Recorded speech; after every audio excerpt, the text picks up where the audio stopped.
E o texto de hoje será de Mateus 4, versos 1 a 11.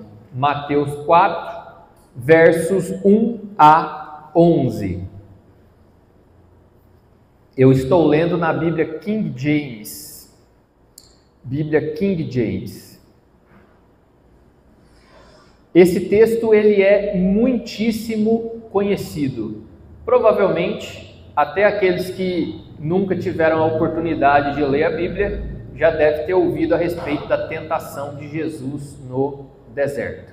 Então é sobre esse texto que nós iremos caminhar até o final do nosso culto. Amém? Todo mundo já encontrou aí? Quem encontrou, diga glória a Deus. Quem não encontrou, diga misericórdia. Vamos lá? Vamos trabalhar aqui? Mateus 4, do versos 1 a 11. Verso 1. Jesus foi então conduzido pelo Espírito ao deserto, para ser tentado pelo diabo. Depois de jejuar 40 dias e 40 noites, teve fome. O tentador aproximou-se então dele e disse: Se tu és o Filho de Deus, manda que estas pedras se tornem em pães. Jesus, porém, afirmou-lhe: Está escrito, nem só de pão viverá o homem, mas de toda a palavra que sai da boca de Deus. Então o diabo o conduziu à cidade santa e colocou-o sobre a parte mais alta do templo e desafiou-lhe: Se tu és o Filho de Deus, joga-te daqui para baixo, pois está escrito: Aos seus anjos dará ordens a teu respeito, e com as mãos eles te susterão, para que jamais tropece em alguma pedra. Contestou-lhe Jesus: Também está escrito: Não tentarás o Senhor teu Deus. Tornou o diabo a levá-lo agora a um monte muito alto, e mostrou-lhe todos os reinos do mundo em todo o seu esplendor.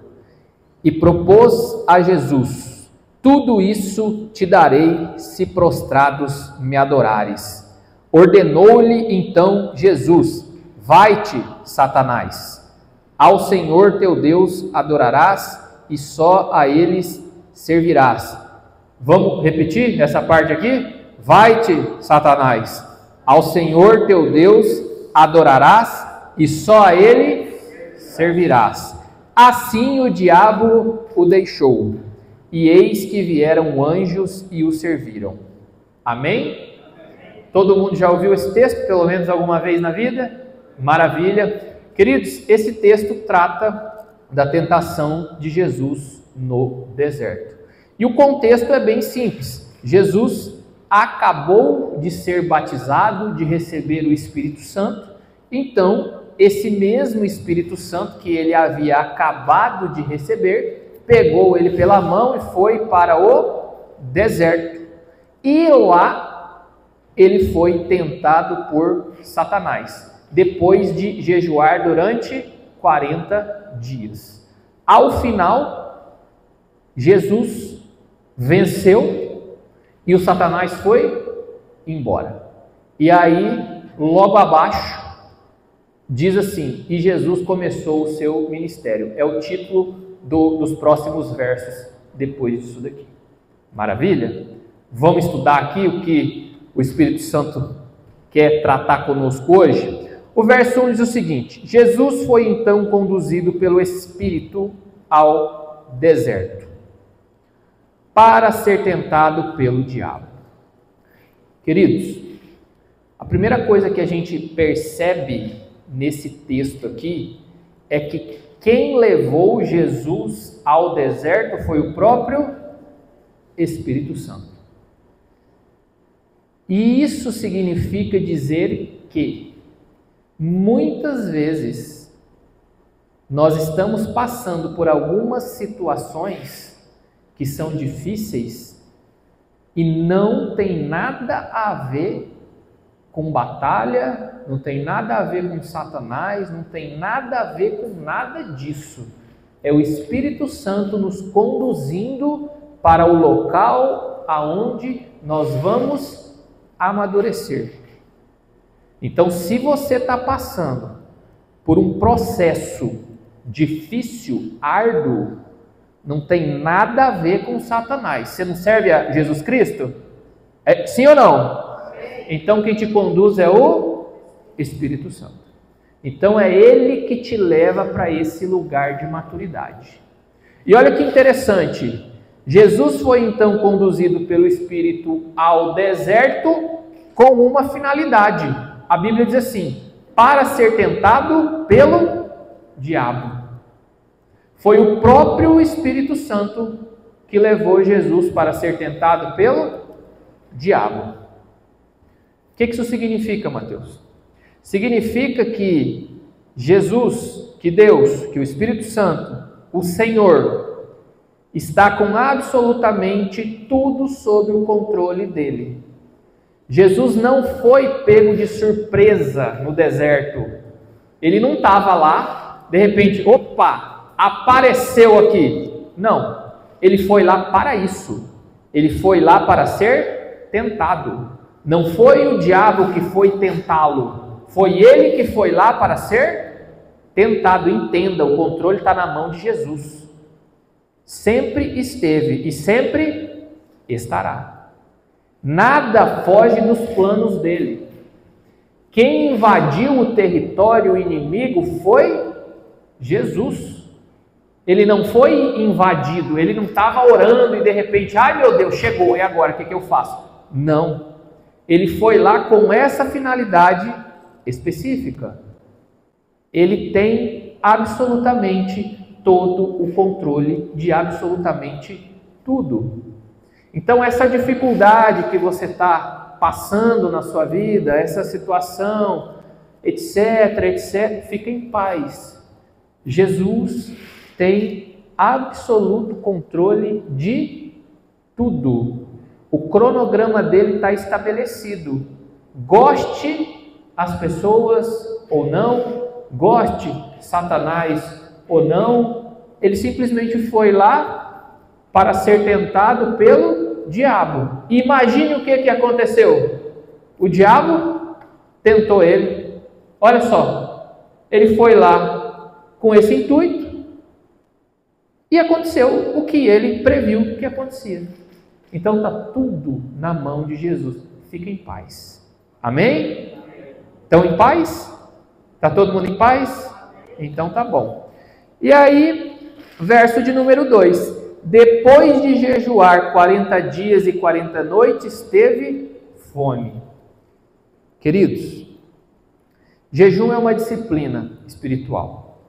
Quem não o fez ainda, eu encorajo que o faça, porque de fato é muito recompensador. Você começa a ter uma intimidade diferenciada com Deus. Não é porque você muda Deus, é porque você se muda. O Espírito Santo vai te moldando conforme você vai jejuando. Então, primeira coisa, qualquer disciplina espiritual que a gente faça não tem o poder de colocar Deus na parede de forma nenhuma, mas tem o poder de permitir que o Espírito Santo nos mude e nos molde, para aí então nossos olhos se abram, nossos ouvidos se abram e a gente consiga se aproximar de Deus com mais intimidade. Estão me entendendo até aqui? Muito bem, então Jesus, ele jejuou por 40 dias e 40 noites. Significa dizer o quê? Jesus passou por um processo. Ele foi para o deserto para passar por um processo. E aí aqui a gente precisa ter um entendimento maduro. Muitas vezes nós ficamos orando por milagre. Em todo esse texto aqui, Jesus não orou por nenhum milagre. Vocês perceberam isso? Não teve nenhuma oração. Ai, Senhor, me tira daqui. Ai, Senhor, eu estou com fome. Ai, Senhor. Nenhuma. Não foi? Não espere milagre no lugar que Deus está te colocando no processo. Deus não vai te conceder milagre no lugar que você precisa de um Processo. Nem precisa pedir, porque não vai ter. Tem que passar por determinados processos. São difíceis? Dolorosos? Ficar 40 dias sem comer nada é difícil? Muito. Mas Jesus cumpriu. Não tem milagre no lugar do processo. No lugar do processo tem a certeza da presença do Espírito Santo para te sustentar. Mas se há necessidade de passar por processos, passe. Não tem milagre. Tem lugar que não tem milagre. Tem que passar. Ah, Mateus, quero um emprego top. Vai estudar então.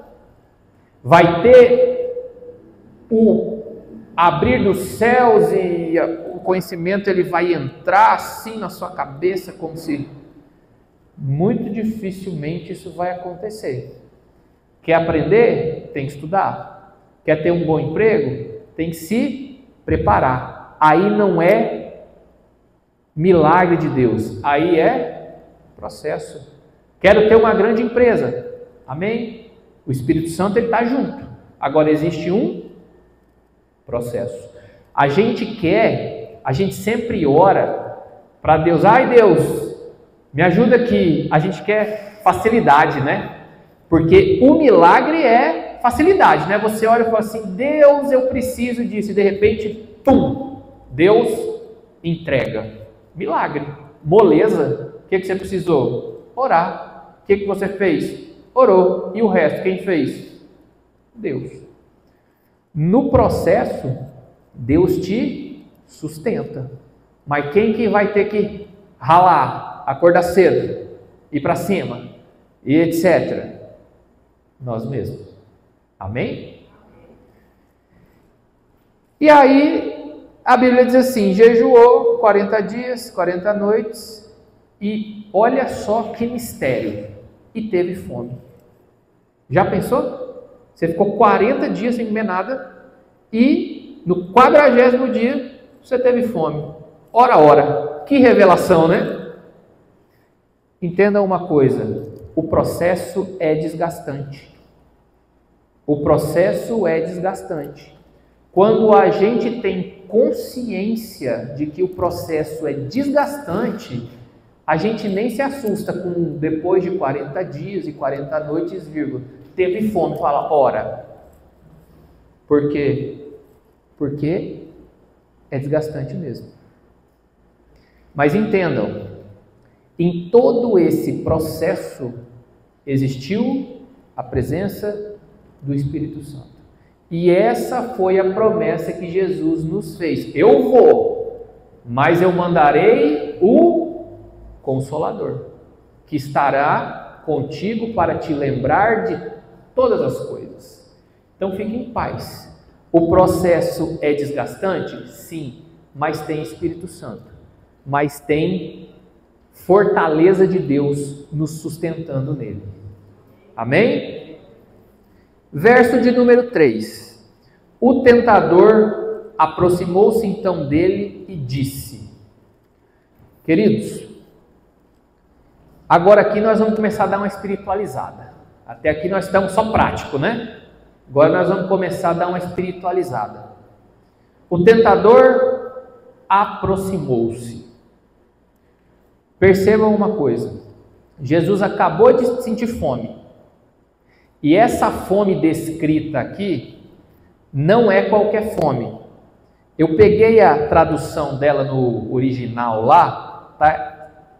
O nome eu não sei dizer muito bem, mas é algo mais ou menos assim, peinal,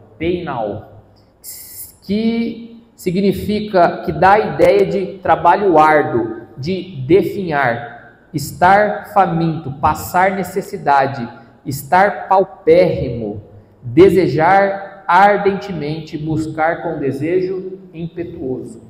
Essa fome que Jesus teve aqui, não é essa fome que você está sentindo agora não, de Mateus, termina logo o culto que eu quero ir para casa comer. Não é essa fome.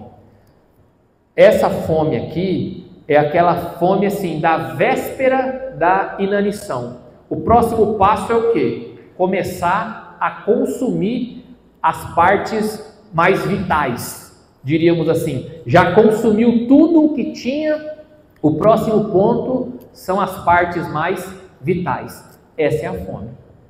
E aí, diz a Bíblia, então, o tentador se aproximou dele. Entendam uma coisa, em momentos difíceis, em momentos que nós estamos mais vulneráveis, é a hora que a tentação se aproxima. Tomem muito cuidado nos momentos de vulnerabilidade, é nessa hora que a tentação se aproxima. É no dia que você briga com a tua esposa que você recebe aquele direct, oi sumido, ou vice-versa. É no dia que você está com uma dívida muito grande e não sabe como o dinheiro vem, que chega uma proposta, hein? E se você fizer esse negocinho aqui, será que não resolve? Cuidado com os momentos de vulnerabilidade. O tentador, ele se aproxima neles. Os momentos de fome, eles são os mais tensos da nossa vida. Só que ele chegou e ele não só se aproximou, ele falou alguma coisa. E ele disse assim: se tu és o Filho de Deus, manda que estas pedras se tornem em pães. A primeira coisa que o tentador faz é colocar em dúvida a sua filiação. Se tu és o Filho de Deus, transforme essas pedras em pães.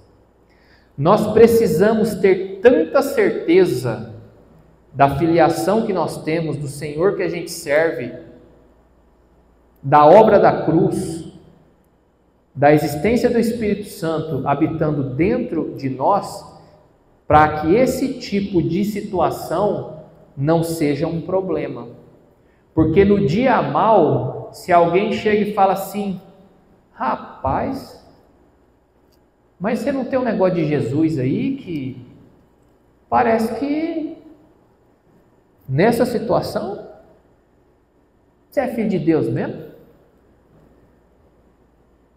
Se a gente não tiver convicção que Jesus fez e é e faz, a probabilidade da gente escorregar na casca de banana da dúvida é muito grande. Diga: misericórdia, Senhor. Eu não vou escorregar nessa casca de banana. Amém. E olha o que ele segue e diz o seguinte: se tu és o Filho de Deus, manda que estas pedras se tornem em pães. Ele joga uma dúvida e propõe um desafio. Você não é filho de Deus? Então mostra aqui. Pega essas pedras e transforme em pães. E olha que interessante. O Satanás aqui, ele podia ter feito vários desafios, mas ele optou por um específico: transforma pedras em pães. Hoje em dia, nós estamos acostumados com um tipo de pão que é diferente daquela época. Daquela época, o pão ele parecia aqueles pão sírio, meio achatadinho assim. Vocês já viram? É como se você tivesse feito o pão e ele não cresceu, meio achatadinho. Pois bem, as pedras, eu joguei no Google para ver como eram as pedras do deserto hoje. E elas são muito parecidas com os pãezinhos, redondinhos assim. Muito parecidas. O que o tentador fez? Chegou e falou o seguinte: olha, transforma as pedras em pães. Ele não disse transforma a árvore em pão. Ele disse transforma a pedra. Tem coisa que é parecida com o que é de Deus, mas não é de Deus. Tem coisa que aparentemente é de Deus, mas não é de Deus. Como que eu vou descobrir isso? Se é de Deus ou não? O Senhor nunca te entrega pedra, Ele sempre te entrega pão. Nunca vai ter uma proposta assim, transforma isso aqui naquilo ali. Ele te entrega pronto. Se tiver que dar um jeitinho, se tiver que escamotear alguma coisa, se tiver que subornar o fiscal para fazer um negocinho, para transformar essa pedra no pão, não tem Deus nisso aí não. Está na Bíblia isso, Mateus? Está na Bíblia. Quem for rápido de endereço aí, Lucas 11:11. Lucas 11:11 diz o seguinte: qual pai do meio de vocês, se o filho pedir peixe, em lugar disso lhe dará uma cobra? Ou se pedir pão, lhe dará uma pedra? Qual pai que o filho pede pão e ele dá pedra? O filho pede pão e o pai dá o quê? Pão. Se tiver que dar um jeitinho brasileiro, um negocinho, cuidado com isso. Deus não pede para você transformar a pedra em pão. Se a proposta dele é pão, fica em paz, ele vai te dar pão.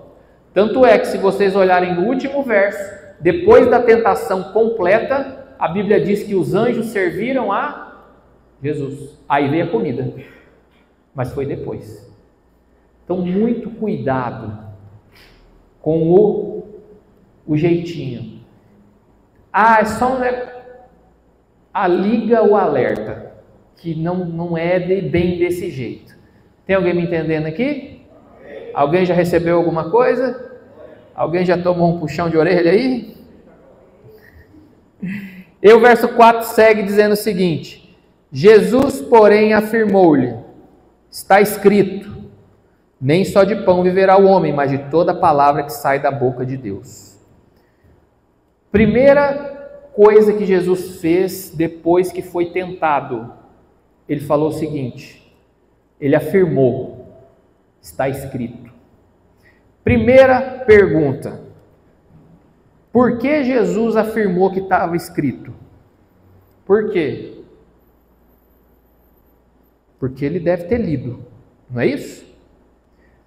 Se você não lê a palavra, se você não estuda, se você não tem conhecimento dela, não tem como nem você dizer que está escrito, porque você nem sabe. A primeira coisa que a gente aprende com Jesus aqui é o seguinte: está escrito, ou seja, eu conheço a palavra, eu sei que nem só de pão o homem viverá. Eu estou afirmando isso, diz ele aqui. E aí, segue no versículo dizendo o seguinte: então o diabo conduziu a cidade santa e colocou-o sobre a parte mais alta do templo e desafiou-lhe. O termo usado aqui é desafiou-lhe. E é sempre assim. Falei, duvido que você faz tal coisa. Diz que o duvido é assim, né? Todo o motivacional do mundo ele se resolve assim, duvido. Já viram isso? Falar, você não faz tal. Você não faz tal coisa. Oi, foi. Você não faz tal coisa não. Não sei o que. Não, eu faço, não sei o que, faço. A pessoa fala assim, duvido. Parece que vem um negócio assim, né? Fala, duvido. Eu vou lá mesmo então.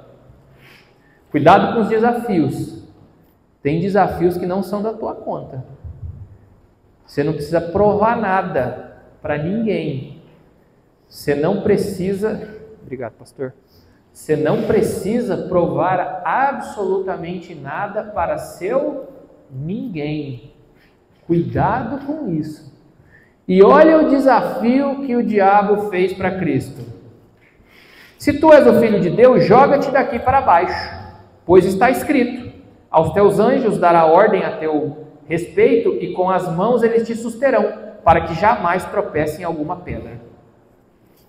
Eu fico imaginando esse diálogo. É como se eu chegasse aqui para qualquer um aqui e falasse assim: hein, eu tenho um desafio aqui para você. Qual que é? Tem uma parede chapiscada ali, do outro lado da rua, corre e bate com a cara nela. E aí fala assim: hein, Deus, me salva. Olha o tipo de desafio. Sobe no prédio e se joga. Que conversa é essa, mãe? Que conversa é essa? Como assim? Pula do prédio e se joga? E mais, aí é o seguinte: se joga e fala assim: hein, Deus, me segura. Que conversa fiada é essa de se joga do prédio? Isso aqui é o tipo de... Eu fico imaginando Jesus olhando para o cara e fala assim: deixa eu ver se eu entendi. Você quer que eu aqui de cima do prédio, sei lá quantos metros de altura, você quer que eu me jogue? É sério que você está falando um negócio desse comigo? Não é possível. Vocês estão rindo, né? Mas tem gente que aceita desafios que você olha e fala assim: não é possível que a pessoa entrou nesse rolo. A gente se coloca em problemas que depois olha e uma reflexão, você não precisa nem ser muito espiritual nisso aqui. Uma reflexão, você fala assim: não é nada. Não é possível que a pessoa propôs isso e a outra pessoa aceitou. Aí também é brincadeira, hein? Cuidado, que o Senhor, Ele não é seu companheiro de aventura. Ele não é o Todinho Gospel. Quem é da época do Todinho, companheiro de aventura aí, vai denunciar a idade. Ele não é seu companheiro de aventura. A obrigação dele não é te tirar dos problemas que você mesmo se colocou. Se colocou, veja aí como é que sai dele agora. Ele não mandou ninguém pular para o anjo. O texto não diz isso. Salmos 91 diz o seguinte: aquele que se abriga no esconderijo do Altíssimo e descansa à sombra do Onipotente, ou seja, aquele que está coberto por Deus, em comunhão com Deus, na intimidade de Deus, esse tem a proteção de Deus. Mas em nenhum instante a Bíblia diz assim: sai aí se colocando em risco, fazendo um monte de bobagem que eu vou atrás resolvendo isso. Isso não está escrito em lugar nenhum. Essa interpretação quem deu foi Satanás. Então cuidado com isso. Não arrume problemas achando que Deus tem a obrigação de te tirar deles, não. Essa promessa não é bíblica, não. Ai, Senhor, quer ver? Esse exemplo é maravilhoso. Às vezes a irmã já está meio endividada, e aí assim, espiritualiza, né? Pega o cartão de crédito, fala assim, e aí já dá aquela impostada na voz: Senhor, seu servo está à porta, glorifica teu nome no cartão, e pum! Aí passa o cartão. E aí faz uma dívida que não tem dinheiro para pagar. E aí imposta a voz: mas Senhor, agora envergonhe os inimigos que vêm me cobrar na minha porta. Querido, vamos lá, né? Vamos lá. Então assim, cuidado, que às vezes a gente se coloca em situações que não tem nada a ver o que o Senhor nos ensina, e depois a gente fica pedindo: Jesus, pelo amor de Deus, manda esse anjo que eu me joguei, agora eu não sei o que é que eu faço. Então toma cuidado. Amém? Glória a Deus. E aí a Bíblia segue dizendo no verso 7: contestou-lhe Jesus. No verso 4, a Bíblia diz assim: Jesus, porém, afirmou-lhe. Está escrito. No verso 7, Jesus já sobe o tom, ele fala: contestou-lhe Jesus, também está escrito: não tentarás o Senhor teu Deus. Não tentarás o Senhor teu Deus. Perceba, primeiro ele afirmou: nem só de pão o homem viverá. Aqui ele subiu um degrau da escada, ele acelerou. O Satanás veio, ele acelerou em cima dele, contestou-lhe Jesus. Contestação é o quê? Minha esposa é doutora, advogada.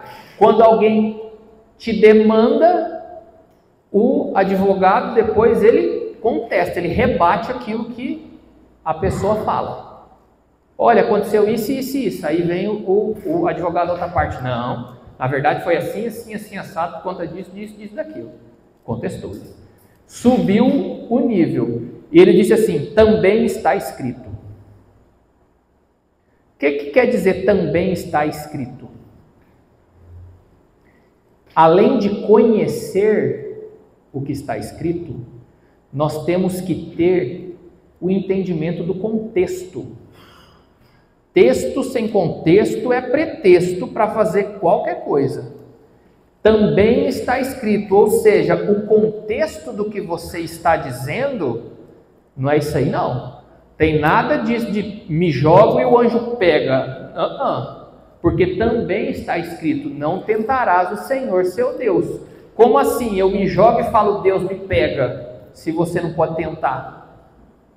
Temos que entender o contexto que a palavra está inserida, para que a gente não a interprete errado e não a aplique de forma errada. Porque feito isso, imagine só, o resultado será errado. Estão me entendendo?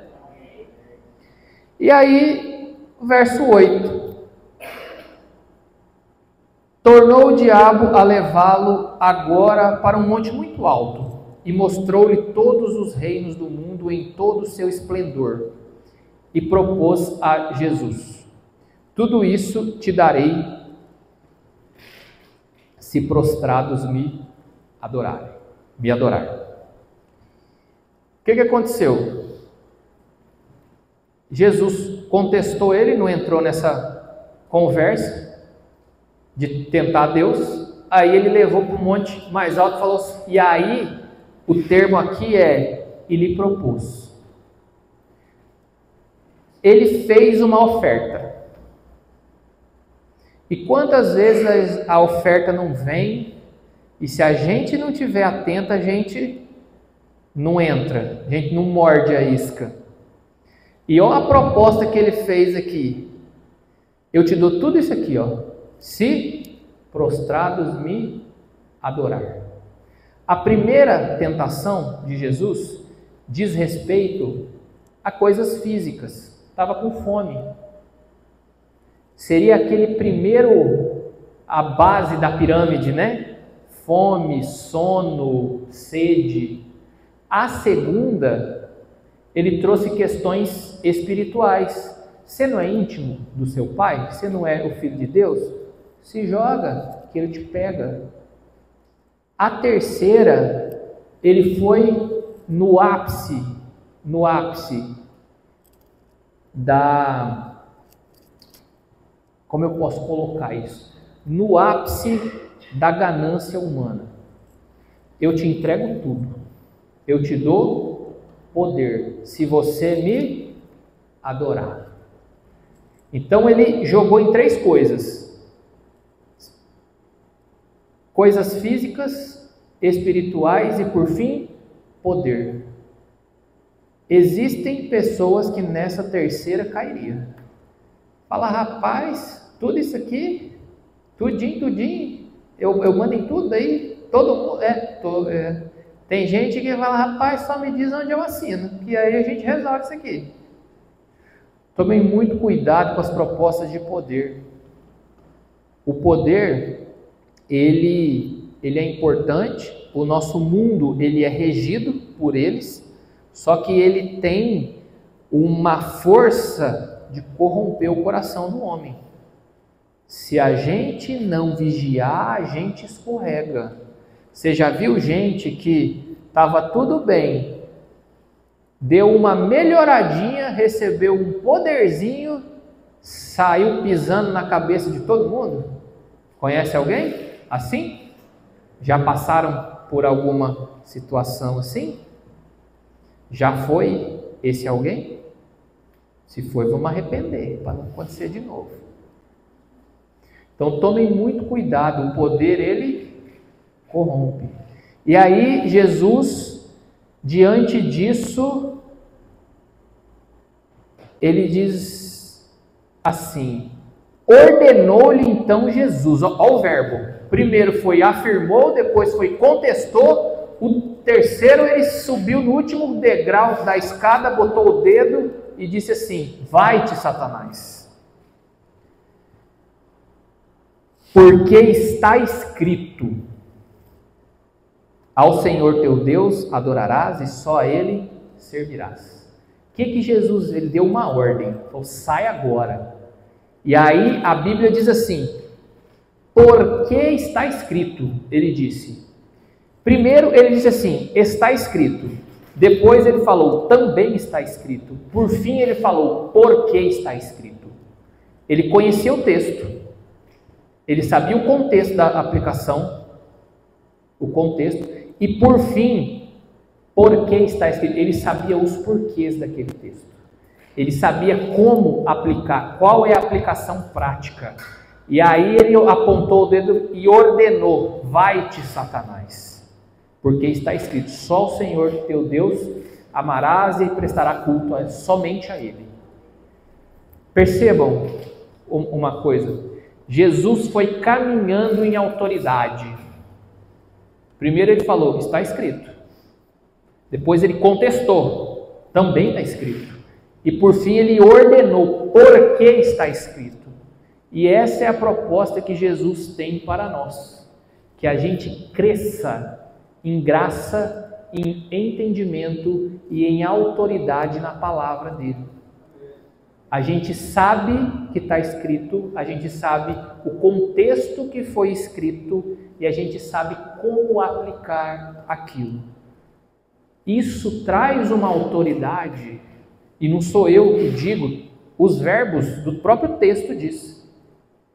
Ordem é ordem. Você já recebeu uma ordem? Ordem é assim, reza a lenda que obedece quem pode, como é que é? Manda quem pode e obedece quem tem juízo, né? Ele falou: sai, e adivinha o que aconteceu? Verso 11, assim, vírgula, o diabo o deixou. O diabo te deixa quando você tem autoridade.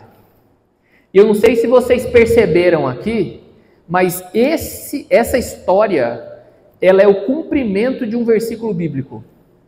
A Bíblia diz assim: resisti ao diabo, e ele... Jesus fez isso, resistiu. E o que o Satanás fez?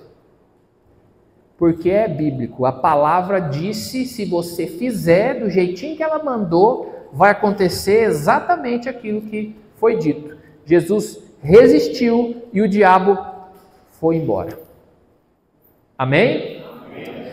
E aí a gente encerra no finalzinho do verso 11, que diz assim: e eis que vieram anjos e o serviram. Queridos, e o mestre das violas pode subir. E aí a gente aprende uma coisa: depois de tudo pronto, depois do processo completo, aí vem o desfrute. Primeiro a gente encerra, aí depois a gente desfruta.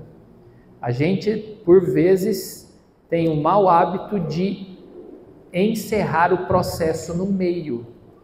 O processo é para chegar até o final. Jesus foi servido depois que o Satanás foi embora. Antes ele estava resistindo. Depois os anjos vieram e o serviram. Se os irmãos quiserem ficar de pé para a gente já ir encerrando, a gente precisa entender que não podemos queimar as etapas processuais.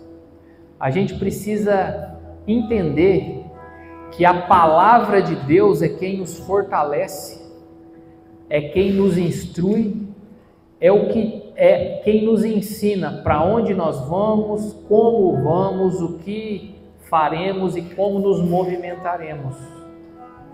Nós precisamos compreender que Deus, Ele está conosco todos os dias, seja no dia bom, seja no dia da prova e seja no dia da fartura. Jesus quer ter uma comunhão tão intensa conosco, Ele quer que nós nos acheguemos a Ele, não por merecimento nosso, mas por misericórdia e graça dEle, que Ele passou na terra e além dos exemplos que Ele nos deu, que Ele nos trouxe, os ensinamentos, as interpretações adequadas, que durante um tempo foram deturpadas pelos intérpretes daquela época, Ele ainda se pregou numa cruz e morreu por nós. Então é esse o Deus que a gente serve, que está conosco no dia bom, no dia ruim, para coisa boa, para coisa ruim, para o dia da crise, para o dia da doença, para o dia da paz. Esse é o Cristo que a gente serve. É o cara que está com a gente em todos os momentos da nossa vida. Nós não podemos esquecer disso em absoluto por nenhum instante. Levante suas mãos para a gente orar e encerrar o culto. Senhor Jesus, nós te agradecemos pela oportunidade de falar a respeito das coisas que o Senhor faz, das coisas que o Senhor fez e das coisas que o Senhor deixou para que a gente nos movimentasse. Nós te agradecemos, Senhor. Nós pedimos que o Senhor permaneça conosco e reavive a chama do nosso amor e da nossa fé em Ti.